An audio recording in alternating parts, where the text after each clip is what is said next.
नमस्कार, जय महाराष्ट्र. मी डॉक्टर अनिल फळे. AM 2032 live मध्ये आपलं स्वागत आहे.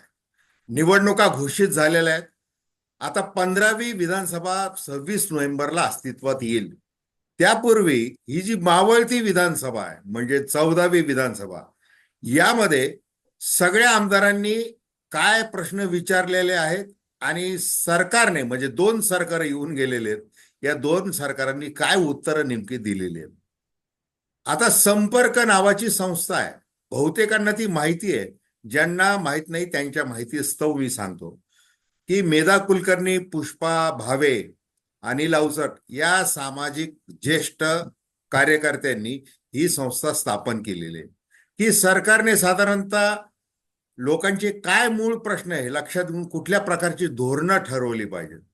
म्हणजे विशेषतः ग्रामीण भागामध्ये मग सिंचन असेल, शेती असेल, शिक्षण असेल, आरोग्य असेल आणि एकूणच मनुष्यबळ विकास याच्या संबंधी काय आहे, लोकप्रतिनिधींनी काय चर्चा केली पाहिजे, लोकप्रतिनिधी कितपत चर्चा करतात आणि मग वस्तुस्थिती आणि त्या वस्तुस्थितीचं केलेलं सामाजिक संशोधन आणि लोकप्रतिनिधी कशा प्रकारे बोलतात, वागतात, कसं त्यांचं आचरण असतं आणि कोट्यावधी रुपयांचा खर्च त्या अधिवेशनासाठी होत असतो. विधिमंडळाचं अधिवेशन होत असतं. अशा परिस्थितीमध्ये अनेक प्रश्नांची उकल नेहमी होतेच असं नाही शास्त्रोक्त पद्धतीने, तर ती करण्याचा प्रयत्न एक धोरण अभ्यास म्हणून संपर्क ही संस्था करत असते. आणि आज आपल्या सोबत या संस्थेचे एक ज्येष्ठ सदस्य आहेत, उत्पल वबा. उत्पल वबा नमस्कार. यांच्याबद्दल सांगायचं तर ते अनेक जन आंदोलन असेल, सामाजिक चळवळ असेल, ग्रामीण विकास असेल, शहरी विकास असेल किंवा या सर्व मूलभूत प्रश्नांविषयी ते अतिशय अभ्यास करतात, लिखाण करतात. म्हणजे त्या अर्थाने ते एक पत्रकार आहेत. दुसरं त्यांची ओळख सांगायची तर ते कॉपी रायटर आहेत. म्हणजे जे 3 तासाच्या मूवीमध्ये सांगताना येणार नाही ते 10 सेकंदाच्या जाहिरातीमध्ये सांगायचं आहे, तर तशा प्रकारचं कॉपी रायटिंग ते देखील करतात. आणि हे सगळे लेखन उद्योग करत असताना त्यांची विचारधारा जी आहे ती महात्मा गांधी यांची विचारधारा जे ते अधिक ते जवळकीची मानतात. तर उत्पलजी, मला आपल्याला असं विचारायचं आहे की आता बघा, हे सध्या आरक्षणामुळे ही निवडणूक गाजणार आहे. आरक्षणाचं एक जन आंदोलन हो. महाराष्ट्रामध्ये उभं राहिलेलं आहे. आणि हो. तुम्ही बघा, मराठवाडा, पश्चिम महाराष्ट्र, विदर्भ या सगळ्याच ठिकाणी याचा मोठा तसा राजकीय थेट परिणाम होणार आहे. मग हो. आता परिस्थिती नेमकी काय हे आपण चांगल्या प्रकारे जाणता. तर आपल्या हो. मूळ विषयाला सुरुवात करण्याच्या आधी म्हणजे आपण शिक्षण समस्या याच्यावर विधिमंडळामध्ये नेमकी काय चर्चा झाली, कशा प्रकारे प्रश्न विचारले गेलेले आहेत या संबंधी आपण बोलणार आहोत. तत्पूर्वी बरोबर. आमच्या दर्शकांना आपल्याकडून हे ऐकायला आवडेल की आपण सध्याचं जे आरक्षण आणि त्याची जी मागणी आणि त्याच्या अवतीभोवतीचं असलेलं राजकारण आणि त्यामुळं मूळ जे प्रश्न आहेत. खरं आता आरक्षण म्हणले की शिक्षणापासून सुरुवात होते. सुरुवात सगळे होते. आर्थिक प्रश्न सोडवले जाणार अशातला काही भाग नाही, परंतु शिक्षण हा मुख्य आधार आहे जीवन जगण्याचा. आणि मग त्याच्या पुढे आरक्षणाची जी मागणी होती, स्पर्धात्मक वातावरण आहे, राजकीय जी टोलेबाजी चालू आहे, त्या संबंधी आपलं काय मत आहे हे ढोबळ मानाने सांगा. ओके. धन्यवाद. आरक्षणाबद्दलचं तुम्ही माझं मत विचाराल तर माझं निरीक्षण मी सांगू शकतो. त्याच्याबाबत खूप अगदी खोलात जाऊन स्टडी माझा नाहीये खरं तर. परंतु त्याला एक राजकीय किनार आहे असं आपल्याला दिसतंच आरक्षणाच्या एकूण प्रश्नाला. म्हणजे ज्या वेळेला पहिल्यांदा मंडल आयोगाने आरक्षण जाहीर केलं होतं ओबीसींना, तर त्यावेळेला ओबीसीमध्ये आपण नाही आहोत असं त्याच्यानंतर सुद्धा आग्रहाने म्हणणारा जो मराठा समाज आहे तो आता ओबीसीमधूनच आम्हाला आरक्षण द्या अशी मागणी आता करतो. त्याच्यामध्ये घटनात्मक, तांत्रिक बरेच पेच आहेत आणि हे आपल्या सगळ्यांना माहिती आहे. त्यामुळे ते आरक्षण मिळू शकतं का नाही हे देखील मला वाटतं स्पष्ट नाहीये खरं तर आपल्याला. आणि दुसरं म्हणजे मी मगाशी म्हटलं तसं त्याला राजकीय किनार नक्कीच आहे. पण असंही नाकारता येत नाही की मराठा समाजाची जी स्थिती आहे त्या स्थितीकडे पूर्णपणे दुर्लक्षही करता येणार नाही आपल्याला. म्हणजे समजा त्यांच्यामध्ये दैन्य आणि दारिद्र्याचं प्रमाण जास्त असेल आणि त्याला कुठेतरी आपल्याला एक काय म्हणू आपण ज्याला त्याच्यावरती एक मार्ग म्हणून आरक्षणाच्या माध्यमातून समजा त्यांना आपल्याला वर येता येत असेल, तर त्याचा एक वेगळा अभ्यास करून त्याच्याविषयी निर्णय घेणं यात काहीच गैर नाहीये. आरक्षणाचा अर्थात इथे थोडा कॉन्फ्लिक्ट असा आहे की आरक्षण हे मुळामध्ये सामाजिक विषमता याच्याकरता खरं दिलं गेलेलं होतं.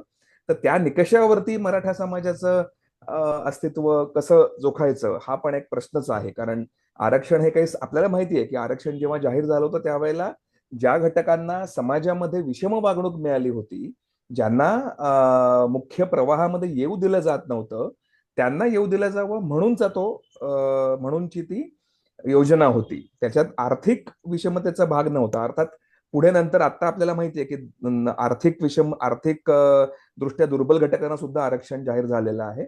थोडक्यात सांगायचं तर हा सगळा मुद्दा सामाजिक, राजकीय, आर्थिक अशा तिन्ही अंगांनी गुंतागुंतीचा बनलेला आहे आणि तो जोरकसपणे समोर आला. त्याचे पडसाद आपल्याला या निवडणुकीमध्ये नक्की उमटलेले दिसणार, यात मात्र काही शंका नाही असं मला वाटतं. नाही, आता मग ज्या वेळेला आपण सामाजिक आणि आर्थिक विषमता हे जे निकष आपण लावतो हो म्हणजे आरक्षणाच्या संदर्भामध्ये, आता विस्थापित आणि प्रस्थापित असं मराठा समाजाचं हे मोठं दुःख आहे. हो म्हणजे आहे. एकीकडं क्षत्रिय जमात आहे, पुढारलेली आहे असंही म्हटलं जातं, राजकारणात त्याचं वर्चस्व आहे असंही म्हटलं जातं. परंतु मोठ्या प्रमाणात जे विस्थापित आहेत, अल्पभूधारक शेतकरी आहेत, अल्पभूधारक म्हणजे शेतकरी. अगदी म्हणजे ज्यांचं हातावर पोट आहे, शेतीची वाट लागलेली आहे, शिक्षण अर्धवट आहे, किंवा शिक्षण झालेलं आहे अगदी डबल ग्रॅज्युएट वगैरे पूर्ण उच्च शिक्षण झालेलं आहे, तरी नोकऱ्या नाही आहेत. म्हणजे आता मनोज जरांगे पाटील ज्या प्रकारे मागणी करतात की आमचं हो कुणबी, जसं तुम्ही मंडल आयोगाचा उल्लेख केला, आमचं हो कुणबी हो म्हणून आहेच आहे पहिल्यापासून, मग तुम्ही हो ते हो का देत नाही असा त्यांचा प्रश्न आहे. आणि आता ते सगळे कायदेशीर राजकीय तिढे निर्माण झालेले आहेत. पण झालेले आहेत. बरोबर. पण तिथे मला हो बोला बोला. म्हणजे आता मला म्हणजे त्याला धरून मला असं सांगावं असं वाटतं की संपर्क ही जी आमची संस्था आहे ती ज्या प्रकारे काम करते त्याची तुम्ही थोडक्यात मगाशी ओळख करून दिलीत. आणि मला असं वाटतं की तिथले म्हणजे नागरिकांनी, आपण सगळ्याच नागरिकांनी अशा प्रकारच्या अभ्यासावरती लक्ष देणं हे खरं जास्त आवश्यक आहे. म्हणजे आरक्षणाचा जो मुद्दा आज ज्वलंत झालेला आहे, तर त्याच्यामध्ये कदाचित आपल्याला असं लक्षात येईल की मग शिक्षण विषयक, शेती विषयक, एकूणच या विषयांबाबत ची जे काही धोरणं आहेत त्याच्याबद्दल वेगवेगळ्या सरकारांनी काय काय म्हटलेलं आहे, काय काय त्यांचे निर्णय झालेले आहेत, कुठे कुठे ते कमी पडलेले आहेत, हे जर का आपल्याला समजलं तर कदाचित मग आपल्याला असं लक्षात येईल की एखादा विशिष्ट समाज शिक्षणाच्या सुविधांअभावी वंचित राहतो, मग तो मागास राहतो, अप्रगत राहतो, आर्थिकदृष्ट्या पण तो प्रगती करू शकत नाही. तर मला असं दिसतं की बरे मुद्दे जे असतात आपल्या कुठल्याही समाजापुढचे, ते प्रामुख्याने असे व्यवस्थात्मक मुद्दे असतात. म्हणजे आरक्षण हे त्याचं एक लक्षण आहे असं आपल्याला म्हणता येईल. मुळात समजा व्यावसायिक शिक्षण, नोकरी, रोजगार, एक चांगलं जीवनमान याकरता जर का चांगले प्रयत्न झाले आणि ते सगळ्या समाजाला मिळू शकलं तसं जीवनमान, तर मग आरक्षणाची मागणी सुद्धा कदाचित होण्याचं कारण उरणार नाही. त्यामुळे संपर्कमध्ये आमचा हा कायमच भर असतो की जे जिव्हाळ्याचे मुद्दे मुद्दे आहेत, जे महत्वाचे प्रश्न आहेत, त्याच्यामध्ये शिक्षण येतं, आरोग्य येतं, महिला आणि मुलांचे प्रश्न येतात, रोजगार येतो, शेती सारखा प्रश्न येतो, पाण्याचा मुद्दा येतो. तर अशांवरची माहिती लोकांसमोर जास्तीत जास्त आणली गेली पाहिजे. हे खरं तर आपल्या चर्चेमधले प्रमुख मुद्दे असायला पाहिजेत, ना की इतर मुद्दे की ज्यांना राजकीय किनार जास्त असते. राजकारण हे काही खूप वाईट आहे असं मला अजिबात म्हणायचं नाही. इनफॅक्ट संपर्काची ही भूमिकाच आहे की राजकारणाला आणि राजकारणी लोकांना आपण अजिबात असं दूरचं समजता कामा नये. आपण त्यांना निवडून दिलेलं आहे आणि आपण त्यांना खरं तर प्रश्न विचारले पाहिजेत, कारण ते आपले प्रतिनिधी आहेत. आपला आज काय हक्क आहे. झालंय की हा तो आपला अधिकार आहे घटनेने दिलेला, आणि त्याच्यामध्ये आपण त्याच्यामध्ये एक प्रकारचं अंतर पडलेलं आहे खूप, असं आपल्या लक्षात येईल. की आज आपल्याला दिसतं की आमदारांना किंवा खासदारांना आपल्याला पटकन भेटता येतं का, त्यांच्यापर्यंत आपल्याला पटकन जाता येतं का, आणि ही तर पुढची पायरी. मुळामध्ये आपल्याला असं वाटतं का की आपण आपले प्रश्न आमदारांकडे घेऊन जावेत, त्यांच्या पुढे मांडावेत, त्यांना अमुक अमुक मुद्द्यांवर तुम्ही प्रश्न विचारा, तुम्ही याच्यावरती काम करा. आता आम्ही संपर्क मार्फत खरं तर असा उपक्रम करत असतो की काही शहरांमध्ये, काही गावांमध्ये आम्ही आमदार संवाद मंच अशी एक कल्पना खरं राबवली होती. आणि अच्छा. त्याच्यामध्ये आमचा उद्देश हाच होता की जे काम आम्ही करतो आहोत त्याला आणखी बळ मिळावं याच्याकरता ठिकठिकाणच्या लोकांनी, तिथले कोणी पत्रकार असतील, शिक्षक असतील, डॉक्टर असतील, इंजिनियर असतील, इतर व्यावसायिक असतील, माध्यमातले लोक असतील, मीडियामधले तुमच्यासारखे, तर त्यांनी एकत्र यावं आणि त्यांनी आपला एक गट स्थापन करावा आणि आमदारांशी संवाद आपल्या सुरू करावा. कारण तुम्ही तो आमदार निवडून दिलेला आहे, त्यामुळे त्याच्यापर्यंत आपले प्रश्न पोहोचवण्याची प्रक्रिया ही कायम व्हायला पाहिजे. 5 वर्ष त्याचा जो काही कार्यकाल आहे, त्या 5 वर्षामध्ये आपण त्याच्याशी संवाद प्रस्थापित करायला पाहिजे. पण तसं फारसं होताना दिसत नाही. म्हणजे आम्हाला सुद्धा एका मर्यादेपर्यंत यश आलं या उपक्रमामध्ये, परंतु तो काही फार मोठ्या प्रमाणात यशस्वी झाला किंवा सार्वत्रिक झाला असं दिसलं नाही आम्हाला. आणि त्याच्याकरता आम्हाला असं लक्षात आलं की लोकांची मानसिकता बदलण्याकरता आणि त्यांना सक्रिय राजकारणामध्ये, खऱ्या अर्थाने म्हणतोय मी, राजकारण म्हणजे केवळ सत्तेचं राजकारण असं मला इथे अभिप्रेत नाहीये, तर गव्हर्नन्स, ज्याला आपण आमची जी संपर्कचं जे घोषवाक्य आहे ते लोककेंद्री कारभारासाठी असं आहे. तर हा जो लोककेंद्री कारभार व्हायला हवा, त्याकरता लोकांनी सक्रिय राजकारणामध्ये त्या अर्थी उतरावं अशी आमची इच्छा असते. आणि आम्ही हा जो अहवाल आता प्रकाशित केला आहे गेल्या महिन्यामध्ये, तर त्याचा उद्देश हाच आहे की लोकांपुढे सगळे प्रश्न आणावेत. आता तुम्ही समजा अहवाल बघितलात तर त्याच्यामध्ये तुम्हाला असं दिसेल की पहिली निरीक्षणं आम्ही सगळे मांडलेली आहेत अहवालामध्ये. एकूण 5,921 प्रश्नांचा आम्ही स्टडी केला, विधानसभेत जे एकूण विचारले हा, गेले. उत्पलजी, एक मिनिट मी तुम्हाला थांबवतो, एक मिनिट मी तुम्हाला थांबवतो. माझं दर्शकांना अशी विनंती आहे की संपर्क ही संस्था जी काम करते ती लोककेंद्री अशा प्रकारचं त्यांचं काम कारभारासाठी. आहे. त्याच्यामुळे आपण ज्या वेळेला एखादी मागणी करतो लोकप्रतिनिधींकडं, मग त्याला ते राजकीय उत्तर देतात, मग त्याच्यातून अनेक प्रश्न होतात. आणि जसं मराठा आरक्षण झालं, मराठा विरुद्ध ओबीसी, प्रत्येक गावागावामध्ये ते वातावरण झालं. तर हो, हो. संपर्काचा प्रयत्न असा आहे की संवाद घडवून आणणे. आणि नुसताच संवाद नाही तर ते प्रश्न लक्षात घेऊन त्याचा अगदी संशोधनात्मक अभ्यास करणे. आणि मग विधिमंडळात जे प्रत्यक्ष जे काय होतं त्याच्यावर ते लक्ष ठेवणं.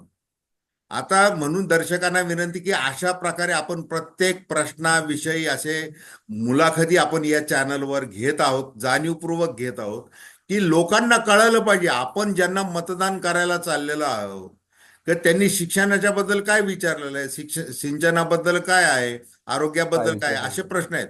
तर आज आपल्याला उत्पलजी हे अशी माहिती देणार आहेत की शिक्षणाविषयी काय विचारलं गेलेलं आहे.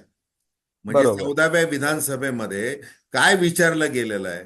म्हणजे ग्रामीण भागातल्या शाळांची काय अवस्था आहे, पटसंख्या जिथं कमी आहे त्या शाळांच्या बाबतीत काय धोरणं सरकारने केलेले आहेत, केंद्र सरकारचं काय धोरण आहे, राज्य सरकारचं काय धोरण आहे. साधा एक लोकप्रतिनिधी ज्या वेळेला प्रश्न विचारतो त्याच्या मतदारसंघातला, म्हणजे आता बघा संपर्क उत्पलजी यांनी काय केलेलं आहे की शिक्षण विषयी म्हणजे प्रत्येक महाराष्ट्रातले 36 जिल्हे आणि 358 तालुके याच्या संबंधी विधिमंडळात काय चर्चा झालेली आहे शिक्षणाची, याचा अभ्यास उत्पलजी यांनी केलेला आहे. तो उत्पलजी, आता तुम्ही तो सांगा आम्हाला की शिक्षण आणि येस. एकूण प्रश्न, एकूण तो पट सविस्तरपणे काय आहेत? आपण मांडावा. येस, धन्यवाद. एकूण मगाशी मी जसं सांगत होतो, 5,921 ही प्रश्नसंख्या आहे एकूण विचारलेल्या प्रश्नांची विधानसभेमध्ये. असं होतं की विधानसभेत अनेक प्रश्न पुन्हा पुन्हा विचारले जातात. म्हणजे एकाच जिल्ह्यातले आणि त्या जिल्ह्यातले सोडून इतर जिल्ह्यातले सुद्धा आमदार एकच प्रश्न उपस्थित करतात. तर ते सगळे प्रश्न लक्षात घेतले तर मग ती प्रश्नांची संख्या 20-25 हजारापर्यंत जाते. तर त्याच्यातले जे युनिक प्रश्न आहेत, म्हणजे एकदा विचारलेला प्रश्न, अशी संख्या आहे 5,921. आता याच्यामध्ये शालेय शिक्षणाशी संबंधित जे प्रश्न होते 14व्या विधानसभेत विचारले गेलेले, ते 256 प्रश्न आहेत, म्हणजे 4.34%. आणि 13व्या विधानसभेतलं जे प्रमाण होतं या प्रश्नांचं ते 6% होतं, 6.3%. तर त्याच्यापेक्षा थोडे हे प्रश्न संख्या आपल्याला कमी झालेली दिसते मागच्या विधानसभेपेक्षा. याच्यामध्ये एक कारण असंही आहे की यावेळेला 2020 पासून पुढची 1-2 वर्ष कोविडमुळे अधिवेशनं झालेली होऊ शकलेली नाहीयेत. त्याच्याहीमुळे थोडा परिणाम नक्की झालेला दिसतो आपल्याला प्रश्नसंख्येवरती. आणि आरोग्यविषयक प्रश्नांची संख्या वाढलेली दिसते गेल्या वेळच्या विधानसभेपेक्षा. याचं कारण अर्थातच कोविड हे एक आहे. तर यावेळच्या विधानसभेमध्ये जे प्रश्नसंख्या ह्याची आहे ती 256 अशी आहे शिक्षणाशी संबंधित प्रश्नांची, 4.34%. तर याच्यामध्ये आम्ही असंही कॅटेगरायझेशन केलेलं आहे की कोणी सगळ्यात जास्त प्रश्न विचारले शिक्षणाविषयीचं. तर त्याच्यामधले काँग्रेसचे मुंबईतले जे आमदार आहेत, मुंबादेवी मतदारसंघाचे अमीन पटेल यांनी सर्वाधिक प्रश्न विचारलेले आपल्याला दिसतात. त्यानंतर महिला आमदारांचा आपण विचार केला तर एकूण 27, म्हणजे खरं 26, कारण मुक्ता टिळक यांच्या निधनानंतर महिला आमदारांची संख्या 26 झालेली आहे. भाजपच्या मनीषा चौधरी यांनी शिक्षण विषयक प्रश्न सर्वाधिक विचारलेले आहेत, 32 प्रश्न त्यांनी विचारले. त्या दहिसर दहिसरच्या मतदारसंघाच्या आमदार आहेत. हा हा आपल्याला असं दिसतं. दुसरं एक निरीक्षण म्हणजे की 86 आमदारांनी शिक्षण विषयक एकही प्रश्न विचारलेला नाही आहे एकूण 288 पैकी. आता एक जो प्रश्न होता, पटसंख्येअभावी शाळा बंद करू नयेत, हा एक खूप मुद्दा गेले 1-2 वर्षामध्ये चर्चेला आलेला दिसतो आपल्याला. म्हणजे खरं सांगायचं तर माध्यमांमध्ये याच्याविषयी चर्चा सुरू झाली होती, पण नंतर काही ती फार टिकलेली आपल्याला दिसत नाही. तर या प्रश्नाबाबत महाराष्ट्र राज्य प्राथमिक समितीने जी मागणी केली होती, तो प्रश्न सर्वाधिक वेळा विचारला गेला आहे. 90 आमदारांनी हा प्रश्न विचारलेला होता. आता याच्यानंतर आपण पाहिलं तर मग राज्यातील ज्या अनधिकृत शाळा आहेत त्याच्यावरची कारवाई, म्हणजे विशेषतः मुंबई, ठाणे, पुणे या भागामध्ये हा प्रश्न जास्त वेळा दिसतो. अनधिकृत रित्या शाळा सुरू आहेत त्याच्यावरची कारवाई.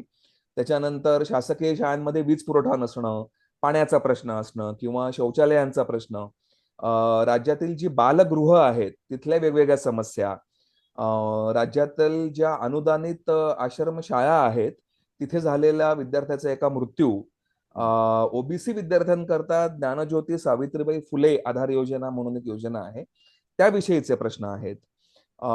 दुसऱ्या मग आपण विचार केला तर शाळांमध्ये ज्या मूलभूत सुविधा हव्या असतात, मगाशी मी जो उल्लेख केला पाणी, शौचालय वगैरे, त्याच्या बरोबरीने निकृष्ट दर्जाचं बांधकाम, वर्गखोल्यांची दुरुस्ती न होणं, शाळेच्या व्यवस्थापनातले गैरव्यवहार, पोषण आहाराशी संबंधित प्रश्न. दुसरा एक मुद्दा म्हणजे महाराष्ट्र कर्नाटक सीमा भागामध्ये काही ठिकाणी मराठी शाळाच नाहीये, असं असं एका आमदारांच्या प्रश्नामध्ये आम्हाला दिसलं. तर त्याच्याबद्दल कारवाई केली गेली पाहिजे. जिल्हा परिषद शाळांची एकूण दुरवस्था आहे त्याबद्दलचे प्रश्न, अल्पसंख्य विद्यार्थ्यांचे प्रश्न, शिक्षण हक्क कायद्याची अंमलबजावणी, अतिदुर्गम भागातील विद्यार्थ्यांचे प्रश्न, शासनातर्फे विविध शिष्यवृत्ती जाहीर केलेल्या असतात त्या शिष्यवृत्तींच्या अंमलबजावणीशी संबंधित प्रश्न, शाळा बाह्य मुलांची संख्या खूप मोठ्या प्रमाणात वाढलेली आहे त्याचे प्रश्न, शिक्षकांची रिक्त पद, असे अनेक प्रश्न आपल्याला या 256 प्रश्नांमध्ये दिसतात. मी इथे असं प्रेक्षकांना असं मी आवाहन करेन की आमच्या वेबसाईटवरती संपर्कमुंबई.org या वेबसाईटवर तुम्ही गेलात की तुम्हाला पहिल्याच पेजवरती समोर हा संपूर्ण रिपोर्ट आम्ही डाउनलोडसाठी उपलब्ध करून दिलेला आहे. आणि तो रिपोर्ट डाउनलोड केलात की तुम्हाला पहिली 25 पानं सोडलीत की मग तुम्हाला तुमच्या जिल्ह्याची पानं दिसायला लागतात वेगवेगळी, एकूण 36 जिल्ह्यांची पानं. तर त्यातलं आपल्या जिल्ह्याची पानं जरूर बघावी आणि त्याच्यामध्ये शिक्षण विषयक प्रश्न कोणी किती विचारलेत, आम्ही त्याचे काही निरीक्षणं मांडलेली आहेत, ती पण तुम्हाला बघता येतील. आणि एकूण संपूर्ण तुम्ही समजा आवाका बघितलं तर तो बराच मोठा होतो प्रश्नसंख्येचा, तो सगळ्या काही तिकडे टाकणं शक्य नाही, परंतु त्यातनं आपल्याला एक कल्पना नक्की येईल. त्याच्यानंतर पटसंख्येअभावी शाळा बंद करायचा जो मुद्दा आहे तो मुळामध्ये खरं तर शिक्षण हक्क कायद्याची पायमल्ली करणारा गंभीर असा मुद्दा आहे. आणि यातला आम्हाला दिसणारा एक मोठा धोका असा आहे की याच्यामुळे दुर्गम भागातली मुलं शाळाबाह्य होतील. म्हणजे आधीच शाळाबाह्य मुलांचं प्रमाण बरंच जास्त आहे, तर दुर्गम भागातील मुलांचे प्रश्न त्याच्यामुळे वाढतील शिक्षणाचे. शिक्षणाच्या प्रवाहातून बाहेर पडल्यानंतर मग कुठे बालमजुरी, बालविवाह अशा समस्यांना देखील ही मुलं बळी पडण्याची शक्यता आहे. त्यामुळे कमी पटसंख्या असलेल्या शाळांचा प्रश्न हा एक इथे यावेळेला एक मोठा प्रश्न म्हणून आपल्याला उपस्थित झालेला दिसतो. अ, त्यानंतर दुसरं एक निरीक्षण असं आमचं आहे की मार्च 2020 मध्ये कोविडची साथ सुरू झाली आणि त्याच्यानंतर शाळा महाविद्यालय बंद करायला लागली. आता संपूर्ण राज्यभरामध्ये शाळा बंद असं कधी याआधी घडलेलं नव्हतं. त्यामुळे शाळा बंद आहेत पण शिक्षण आपलं घरी फ्रॉम काय एज्युकेशन फ्रॉम होम, जसं वर्क फ्रॉम होम असतं तसं एज्युकेशन फ्रॉम होम असं सुरू आहे. असा एक नवीन अध्याय आपल्याला सुरू झालेला दिसतो. परंतु शाळा बंद झाल्याचे इतरही काही परिणाम आपल्याला दिसतात. म्हणजे अगोदर शिकलेलं विसरून जाणं किंवा ऑनलाईन आणि डिजिटलचा पर्याय अपुरा पडणं, मुलांची विशेषतः मुलींची शाळा सुटणं, मुलींमध्ये बालविवाहाचं प्रमाण वाढणं, अनुदानित शाळांच्या अर्थपुरवठ्याची समस्या देखील कोविड काळामध्ये अधिक बिकट झालेली आपल्याला दिसते.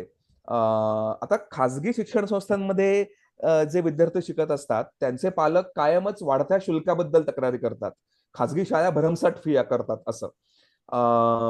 परंतु एक आपल्या असं चांगली गोष्ट लक्षात येते की खाजगी म्हणजे सर्व काही चांगलं आणि सरकारी म्हणजे दुय्यम, अशी जी एक समजूत असते तो भ्रम म्हणूयात आपण, तो कोविड काळामध्ये मोडीत निघाला. कारण खाजगी शाळांच्या फी जास्त, अमुक तमुक, ही तक्रार सरकारी शाळांच्या बाबतीमध्ये आली नाही. आणि खरं तर कोविड काळामध्ये सरकारी शाळांनी ज्या प्रकारे कामगिरी केली ती बघता सरकारी पातळीवर जर शिक्षण व्यवस्था अधिक सक्षम झाली तर ती अतिशय प्रभावीपणे आणि सर्व दूर पोचू शकेल असं आपल्या लक्षात येईल. आणि तिथे मग खाजगी शाळांकडे जो ओढा आहे लोकांचा तो कमी होईल आणि मग शिक्षण परवडेल अशा पद्धतीने सगळ्यांना उपलब्ध होऊ शकेल.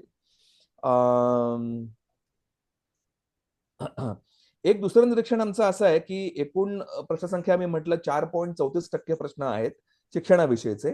याच्यामध्ये राज्यातील जे हाय HDI ज्याला म्हणतात, म्हणजे उच्च मानव विकास निर्देशांक असलेले जे जिल्हे आहेत आणि अल्प मानव विकास निर्देशांक जे जिल्हे आहेत त्यांच्यामध्ये समजा आपण तुलना केली तर शालेय शिक्षणाशी संबंधित प्रश्नांची टक्केवारी बघितली आपण तर मुंबई पुण्यासारखे उच्च काय मानव विकास निर्देशांक असलेले जिल्हे आणि दुसऱ्या बाजूला नंदुरबार किंवा वाशिम सारखे कमी मानव विकास निर्देशांक असलेले जिल्हे यांच्यामध्ये फारसा फरक आपल्याला दिसत नाही टक्केवारी बघितली तर. परंतु इथे आपल्याला एक लक्षात घ्यायला लागेल की याची क्वांटिटेटिव्ह म्हणजे संख्यात्मक तीव्रता जरी साधारणपणे सारखी दिसली तरी क्वालिटेटिव्ह त्यात खूप फरक असतो. म्हणजे गुणात्मक त्यात फरक खूप असतो. म्हणजे मुंबई पुण्यासारख्या शहरांमध्ये कदाचित शाळांच्या मूलभूत सुविधांबाबतचे प्रश्न बऱ्यापैकी सुटलेले दिसतात आपल्याला. म्हणजे तिथे छप्परच गळत आहे, मुलांना बसायला नीट वर्गखोलीच नाहीये, शौचालयच नीट नाहीयेत किंवा मुलांना शाळेत जायलाच 5-10 किलोमीटर जायला लागतंय, तिथे वाहनांची सुविधा नाहीये. हे जे प्रश्न आपल्याला दुर्गम भागात दिसतात किंवा अल्प मानव विकास निर्देशांकांच्या जिल्ह्यांमध्ये दिसतात ते इथे दिसत नाहीत. त्यामुळे असं पण आपल्याला या सगळ्या माहितीकडे बघताना विचार करायला लागतो संख्यात्मक दृष्ट्या आणि गुणात्मक दृष्ट्या. कारण कधी कधी काय होतं की संख्यात्मक दृष्ट्या सगळीकडे सारखंच आपल्याला दिसतं पण गुणात्मक दृष्ट्या त्याच्यात फार फरक असतो. म्हणजे आपल्या आश्रमशाळेमध्ये झालेला एखाद्या मुलाचा मृत्यू, आता ही घटना फार गंभीर आहे, याच्याबद्दल खूप मोठ्या प्रमाणात चर्चा व्हायला पाहिजे. आता तुम्हाला हे मुंबई पुणे ठाणे या भागामध्ये कदाचित अशी घटना सापडणार नाही मृत्यूची, इथले मुलांचे प्रश्न वेगळे असतील. त्यामुळे सांगायचा आमचा मुद्दा असा आहे की सर्व नागरिकांनी हे लक्षात घ्यावं. या अहवालाच्या निमित्ताने आपल्या समोर अजून एक गोष्ट काय येते तर राज्यामध्ये कुठले जिल्हे हे उच्च मानव विकास निर्देशांक असलेले आहेत जिथे विकास हा बऱ्यापैकी चांगल्या प्रमाणात झालेला आपल्याला दिसतो आणि त्या तुलनेमध्ये विकासाच्या बाबतीत मागे असलेले जिल्हे कोणते आहेत, तिथले प्रश्न काय आहेत. म्हणजे मुंबईतल्या आणि पुण्यातल्या नागरिकांनी नंदुरबार मधले प्रश्न बघायला पाहिजेत, नंदुरबार मध्ये स्थिती काय आहे ती. म्हणजे आपण एका राज्याचे नागरिक आहोत त्यामुळे हे सगळी जी जिल्हे आहेत हे आपलेच भाग आहेत खरं तर.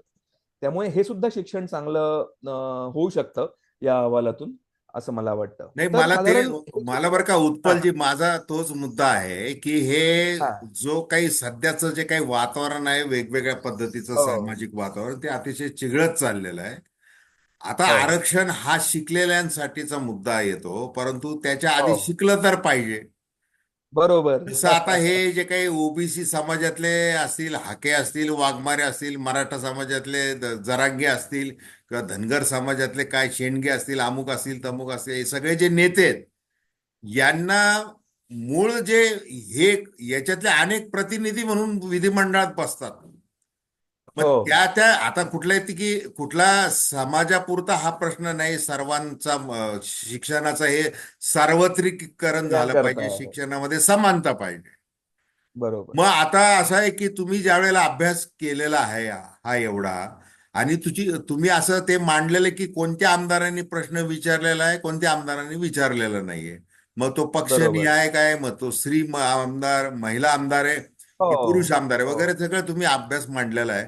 मुख्य हो म्हणजे मला तुमच्या बोलण्यातून हे दिसतंय की महाराष्ट्रामध्ये, म्हणजे हा महाराष्ट्राचा असमतोल विकास जर आपण असं हो जर ठरलं, तर हो मग आता शिक्षणाचा देखील असमतोल विकास असं म्हटलं पाहिजे.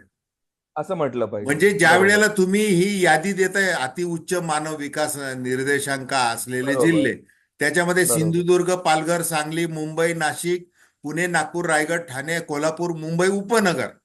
आता बरोबर. उपनगर हे सगळ्यात श्रेष्ठ आहे. म्हणजे तिथं हो 86% वर साक्षरता आहे. म्हणजे ते हो महाराष्ट्रातला एकमेव असं शिक्षणाच्या दृष्टीने अग्रेसर असा जिल्हा आहे तो मुंबई उपनगर. बरोबर. बरोबर. बरोबर. आता त्या बरोबर. तुलनेत तुम्ही अल्पमानव ज्या वेळेला म्हणता, त्यावेळेला जालना, नंदुरबार, वाशिम, धुळे, नांदेड, लातूर, गडचिरोली, हिंगोली, म्हणजे करेक्ट. उत्तर महाराष्ट्र, विदर्भ आणि मराठवाडा. म्हणजे इकडं आर्थिकदृष्ट्या तर असमतोल आहेच आहे, दरडोई उत्पन्नाच्या बाबतीत असमतोल आहे. असमतोल आहे. आणि मग जर मुळात शिक्षणावर जर इतका असमतोल आहे, तुम्ही जे शाळांची दुरवस्था सांगितली, आश्रम शाळांची हो सांगितली, पोषण आहाराचं सांगितलं, शौचालयाची अवस्था सांगितली, विद्यार्थ्यांची गळती हे तुम्ही सांगितलं, म्हणजे तुमची ती संशोधकीय गरुड नजर सगळीकडे फिरलेली आहे. तसा तुम्ही अहवाल तुमच्या प्रसिद्ध केलेला आहे. हो हो तर तो अहवाल वाचून लोकप्रतिनिधींचा, म्हणजे आता इथं शब्द वापरता येणार नाहीत, अशा प्रकारे लोकांनी विचारणा केली पाहिजे निवडणुकीच्या काळामध्ये. हो म्हणजे प्रश्नच निदान नाही. ह्या, प्रश्नच म्हणजे नाही. तुम्ही आरक्षण तर वगैरे हे विषमता राजकारण तर करतात, पण त्याच्या आधी बरोबर. नीट, जसं अन्न वस्त्र निवारा ह्या मूलभूत गरजा आहेत, तसं शिक्षण ही देखील बरोबर. मूलभूत गरज आहे. अशा दृष्टीने बरोबर. याच्याकडे पाहायला पाहिजे. ते बघतच नाहीयेत, आणि हे तुमचे आकडेच बोलतात आहे ना. हो बरं, मला प्रचंड. उत्पलजी असं एक सांगा, ज्या वेळेला तुम्ही ह्या इतक्या मोजपट्ट्या लावलेल्या आहेत, म्हणजे मानव हो विकास ह्युमन डेव्हलपमेंट इंडेक्स हो पर्यंत, हो तर त्यावेळेला आता ह्या विधिमंडळामध्ये, म्हणजे विधान परिषद आणि तुमचं विधानसभा, आता हे विधान परिषद हो म्हणजे वरिष्ठ सभागृह असं म्हटलं जातं. आता हो हे वरिष्ठ सभागृहात कशा प्रकारचे आमदार येतात, ते आता ते 7 जे आता आज कधीच काल तसं. निवडलेले आहेत, हो ते महान विचारवंत, महान प्रत्येक याच्यामध्ये कला पारंगत असे जे निवडलेले आहेत, जे राज्यपाल नियुक्ती करत असताना खरं तर कुठल्या कॅटेगरीचा विचार केला पाहिजे, ती कोणत्या कॅटेगरीचा विचार केलेला आहे ते त्यांच्या त्या निवडीवरून कळतंय आपल्याला. तो भाग वेगळा आहे.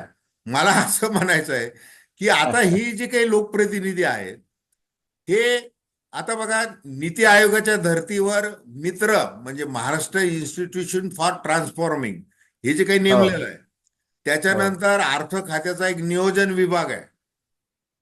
या नियोजन विभाग ही मित्र संस्था, नीती आयोग यांच्याकडे असलेली शिक्षणाच्या संदर्भातली आकडेवारी, आणि हा महाराष्ट्र शिक्षणाच्या दृष्टीने कसा गुणवत्तापूर्ण आहे, हा म्हणजे शिक्षण खातं मला नकोय, कारण त्याचं उत्पन्न फार काही नाहीये, म्हणजे शाळेची परवानगी, हम्म. महाविद्यालय वगैरे एवढं आहे काय, कारण की ते बरोबर. गृह खातं म्हणा, सार्वजनिक बांधकाम खातं, मालदार खातं नाहीये फार.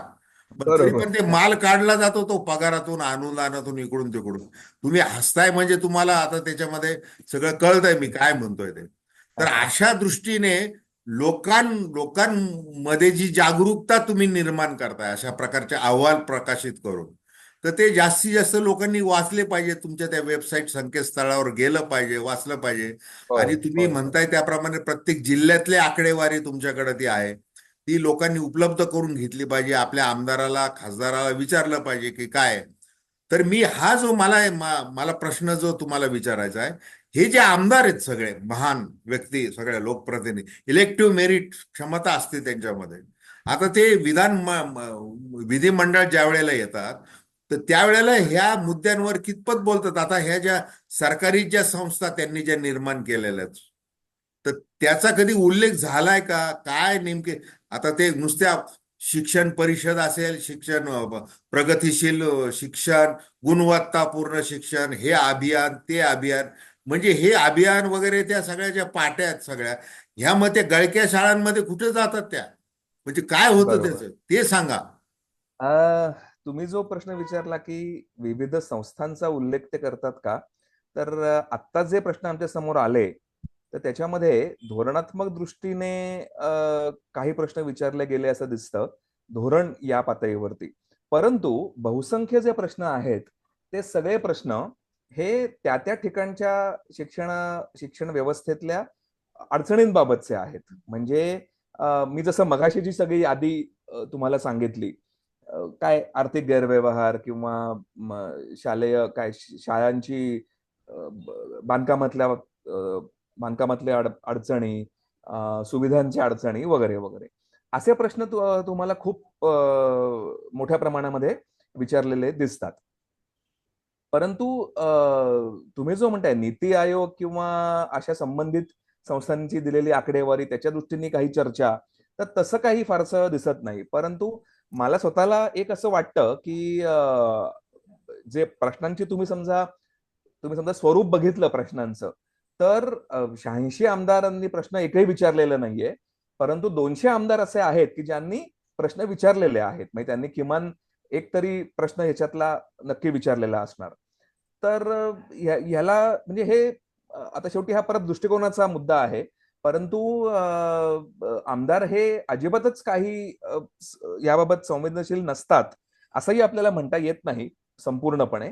परंतु त्यांनी याच्याबाबत जास्त पाठपुरावा अजून करायला पाहिजे.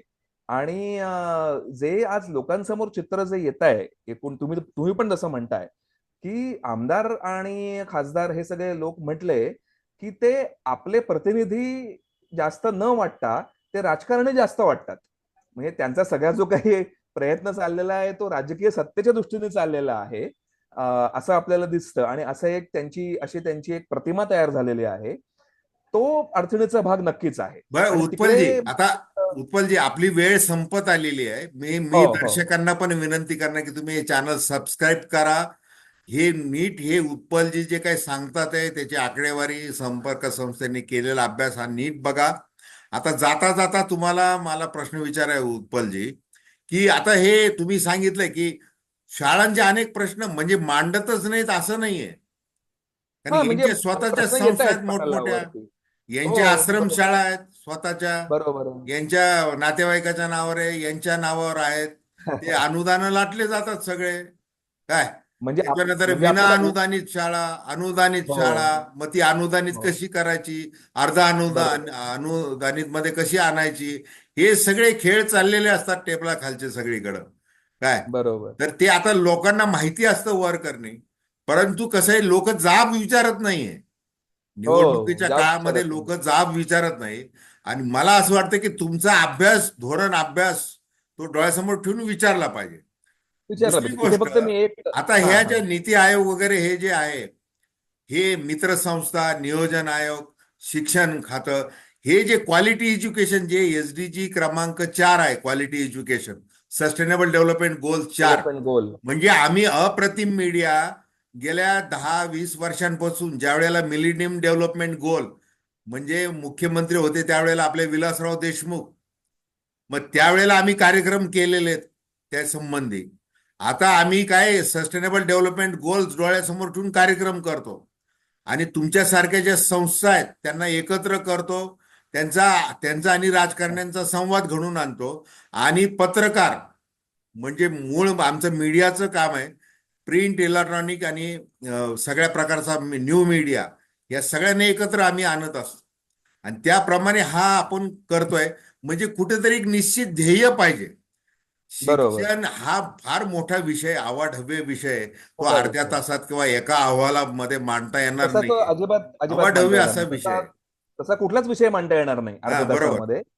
आणि मला एक फक्त सांगायचं आहे, तुम्ही जे मगाशी म्हणालात की जाब विचारणं म्हणजे आता समजा अनेक राजकारणी मंडळींच्या स्वतःच्या शिक्षण संस्था असतात, तर आता आम्ही जो अहवाल काढून दिलेला आहे हा एक पहिला टप्पा आहे. आता ह्याच्यामध्ये अजून पुढे जाऊन खोलामध्ये जाऊन विश्लेषण वेगळं करता येऊ शकतं.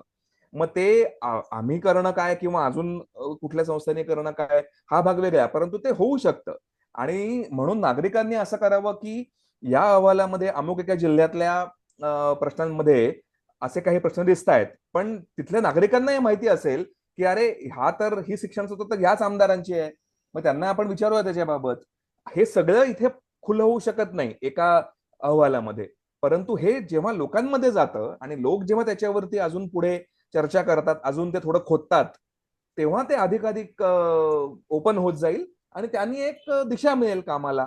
म्हणजे लोकांच्या सहभागाला त्याच्यातनं एक काय चाल मिळेल पुढे, असं असं मला नाही, दिसतं. चांगलं आहे तुमचा हा धोरण अभ्यास. लोकांना म्हणजे ऍक्टिव्ह पब्लिक पार्टिसिपेशन तुम्ही वाढवताय. बरोबर परंतु आता हे बरोबर. पटसंख्येपासून गळतीपर्यंत हे सगळे मुद्दे यांना म्हणजे याची व्यवस्था कशी लावायची, एक शिक्षकी शाळा, अमुक शाळा, तमुक शाळा, हे शाळा, मग शाळा बंद करा. मग आता त्यांनी ठरवलं की कॉर्पोरेटच्या ताब्यामध्ये द्यायचं आहे, म्हणजे कॉर्पोरेटचे हो नावं लावायचे तिथं आणि त्यांच्या ताब्यात हो. शाळा द्यायचे. कारण की शासनाची तिजोरी शिक्षणासाठी नाहीये, बाकीच्या योजनांसाठी आहे. जे काय आता घोषणांचा पाऊस पडलेला आहे बरोबर. त्याच्यासाठी शासनाची तिथं शासन कर्ज काढतंय. तिथं महसुली वित्तीय तूट वगैरे काही विचार केला जात नाहीये. काही कमी पडू दिलं जाणार सांगताय. परंतु तुम्ही ज्या गोष्टीचा अभ्यास करताय ती गोष्ट शासनाला असं वाटत नाही की याच्यासाठी आपण कर्ज काढावं. बरोबर शिक्षणासाठी काढावं, संचनासाठी काढावं, आरोग्यासाठी काढावं. आणि आपण ही मोठं सरकारचा त्या दृष्टीने सरकारचा म्हणण्यापेक्षा सगळ्याच राजकीय पक्षांचा तुम्ही जो ज्या प्रकारे अभ्यास करून कान पकडलेला आहे त्याबद्दल महाराष्ट्रातल्या तमाम सर्वसामान्यांच्या दृष्टिकोन त्यांच्या वतीने मी तुमचे आभार मानतो, अभिनंदन करतो तुमचं. धन्यवाद धन्यवाद आणि आपण धन्यवाद. खूप छान माहिती दिलेली आहे. आणि आम्ही आमच्या चॅनलवर तुम्ही वारंवार येत जा. आणि तुम्ही हे जे काही अभ्यास करताय ह्या सगळ्या, तो अवश्य हे व्यासपीठ तुमच्यासाठी केव्हाही उपलब्ध आहे अशी मी आपल्याला धन्यवाद विनंती करतो. धन्यवाद. धन्यवाद. Thank you very much.